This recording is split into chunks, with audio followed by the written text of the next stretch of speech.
Hi everybody, I'm Jenn Bovee, and today we're diving into an essential part of EMDR. It's that phase 2 preparation.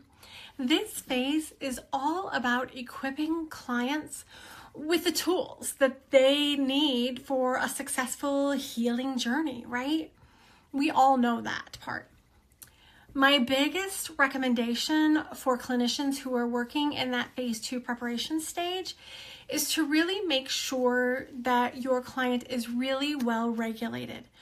Oftentimes we attempt to teach skills or give clients techniques when the clients are not within their window of tolerance, and then we're setting them up for failure. So I really work to get my clients very well regulated, very grounded, so that they can identify and learn the tools. And then when they leave my office, I also have them practice the skills when things are going the best. I never anticipate that my clients are going to be able to use these skills when things are super stressful or super depressed or super anxious. I want them to use the skills when things are going the best they've ever gone. And then once that muscle memory is created, then it can slowly start to drift into when they're getting dysregulated, when they're getting flooded, and they can use the skills throughout their whole life. So that's my biggest recommendation. Thanks. Okay, so my favorite tip for phase 2 of EMDR is making sure that you are calm and regulated within yourself. Okay, nothing is worse than a rushed through exercise. You can feel it. So do not try to squeeze in the last 5 minutes of the session. Be mindful of your time and give it some time, extra time. It takes time to do these exercises, to truly feel it and slow down. That's my best tip. Hi, welcome. My name is Kyle. I am a licensed clinical social worker and psychotherapist in private practice. So today I want to teach you a tool called Silencing the Alarm. I learned this tool in an advanced EMDR course by Robin Shapiro, and I learned how to integrate this tool in more of what we call an EMDR phase 2 of treatment, where we're really helping folks develop more of those tools to help bring some grounding, some stabilization. And so this tool is very helpful. It's called Silencing the Alarm, and it's very helpful with bringing a sense of calm, and 2, with also nervous system regulation. So with further ado, first we're going to start with our right hand, and we're going to gently graze our eyebrow, all the way behind our ear, all the way down our shoulders and the outside of our arm. And then also, we're going to do the opposite hand, okay? So then we're going to again graze our eyebrow, all the way behind our ear, down our shoulder, outside our arm, all the way down. Okay. Again, it's my pleasure to bring this to you, and I hope you have a great and lovely day. Take care. Bye. Hi, Justina Dodge, licensed clinical social worker and EMDRIA approved EMDR therapist and consultant. The indicators that I look for in order to transition from phase 2 and phase 3 with clients are really just that they can display some internal emotional regulation, that they know about their window of tolerance and can recognize the signs and symptoms of going outside of their window, that they've practiced each of the skills that we've identified that work for them, such as calm space or container. Also, I'm really into supporting clients in their more expressive arts tools. So if I have someone who's really interested in and finds regulation in music or artwork, so they've been diligent in those practices. And last but not least, when they tell me they're ready, I believe that our clients have the ability to tell us when they think they're ready, and they're also able and willing to tell me to stop or if they need a break or to return to phase 2. All right, thanks for listening.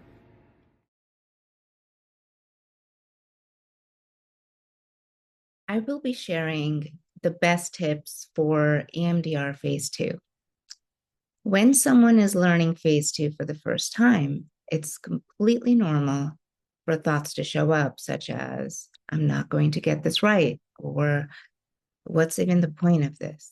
Anything new can and does bring up anxiety, especially when trauma is involved. So my first tip isn't about technique. It is about how we show up as therapists. So before you guide anyone else into regulation, we need to regulate ourselves. Notice our own nervous system. Are our eyes soft? Is our face relaxed? Are our shoulders lowered instead of lifted? How about our tone? Is that steady and even? When we're calm, our nervous system communicates safety nonverbally. Our clients track that consciously as well as unconsciously. And when we settle, they settle. My second tip is about choice. When people are anxious, especially trauma survivors, their sense of control can feel so fragile. So in phase 2, we offer options. We practice eye movements first before going into the script. We also give them choices of eye movements, tapping, or even buzzers, and we let them choose. Even small choices restore agency, and agency reduces anxiety, creates more safety. The goal just isn't bilateral stimulation. It's helping the client feel empowered in the process. And my third tip is to be thoughtful about language, particularly the language around using the words safe and calm state. For many people, those words mean the same thing, but not for everyone. I once had a client that did tell me she relaxed more when I used the word safe instead of calm. She said she rarely feels calm, but she does feel physically and emotionally safe when she's at home. So that distinction mattered. She didn't need to be calm to begin resourcing. She needed to feel safe. So we soften ourselves first, we offer choices, and it's important to be precise with language that is trauma-informed for our clients.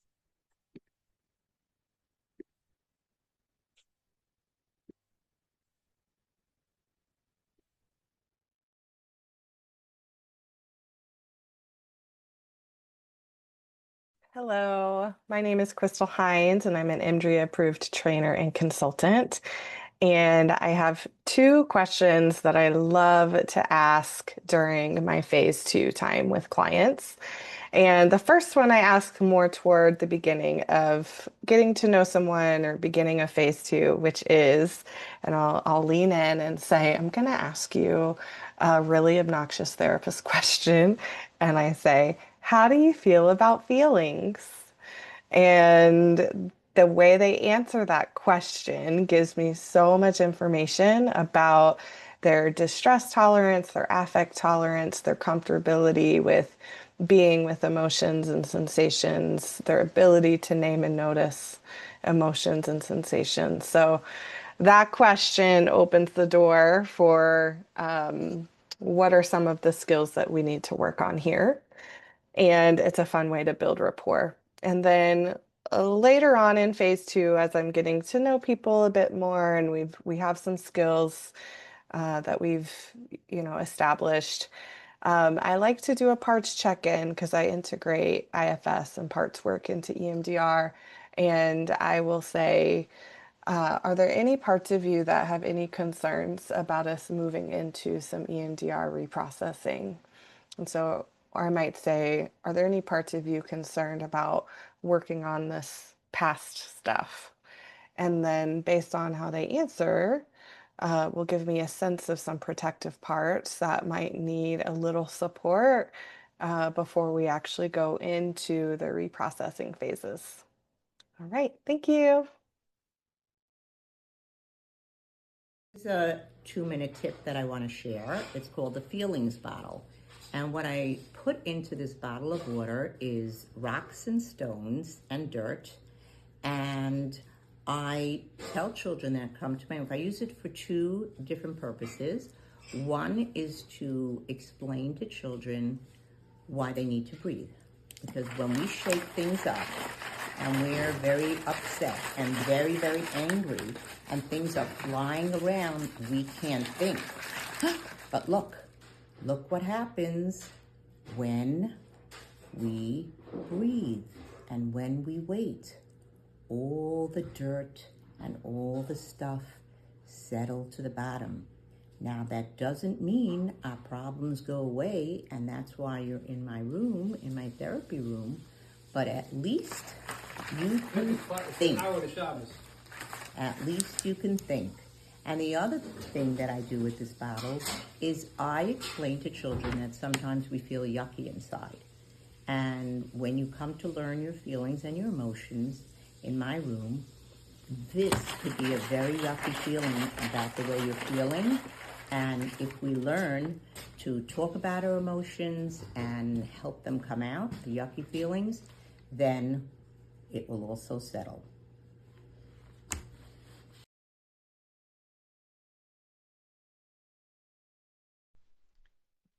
I always tell my colleagues and my consultees and anyone I can get my hands on when we're talking about EMDR in phase 2 that there's no reason to rush.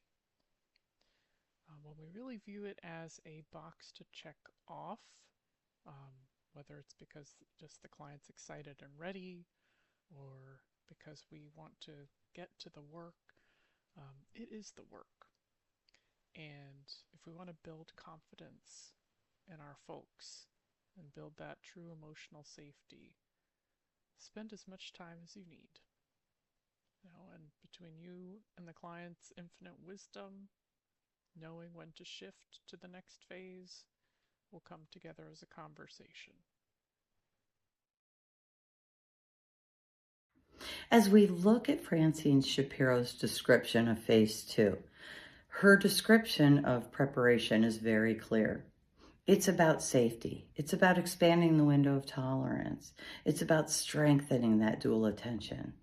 But as we start to work more with complex PTSD, as we start to work with PTSD with a dissociative subtype, which means we need to understand our client's dissociative clinical landscape before going into that memory work, our definition of preparation is expanding. And what we're seeing with the autonomic nervous system and the informed neurobiology, the informed updated neurobiology, that it's not only about the state, but it's about the shift. So it's not only about being in peaceful place and utilizing container and secure your space, but it's about the ability to toggle, the ability to pendulate in and out of these states. And so here we have an opportunity in our phase 2 to literally utilize it as a time to assess if the client is appropriate or not for moving into the memory work by their ability to state shift. So toggling, pendulating in and out, mild disturbance moving into peaceful place, mild disturbance moving into using container. It's literally like bicep curls. And when we're doing those bicep curls, what are we doing? We are strengthening resilience. We are increasing window of tolerance. We are providing the client's ability to strengthen their own vagal tone, which is something that we've been talking a lot about out there in the trauma world. So just think of it as, yes, we're going to be working on being in a secure and peaceful state, but also that we have this opportunity to strengthen the shift. See ya. In phase 2 of EMDR, I'm really looking for the client to develop a few skills that would indicate that they're ready to move on to the assessment phase. One of those skills would be openness to sitting with their experience. I'm really looking for a client to be able to sit with their internal world in terms of thoughts, feelings, and bodily sensations, and be able to be present with those and display a willingness to sit with whatever should arise. The other skill that I'm really looking for is that of observation. I want to see a client master the sense of being able to step outside of their experience and kind of hold a dual awareness when it comes to metacognition and being able to observe and witness their experience and then be able to narrate that to me. This will allow for easy check-ins while we're engaging in reprocessing and demonstrates that a client has the observational skills necessary to move forward into the more advanced stages of EMDR.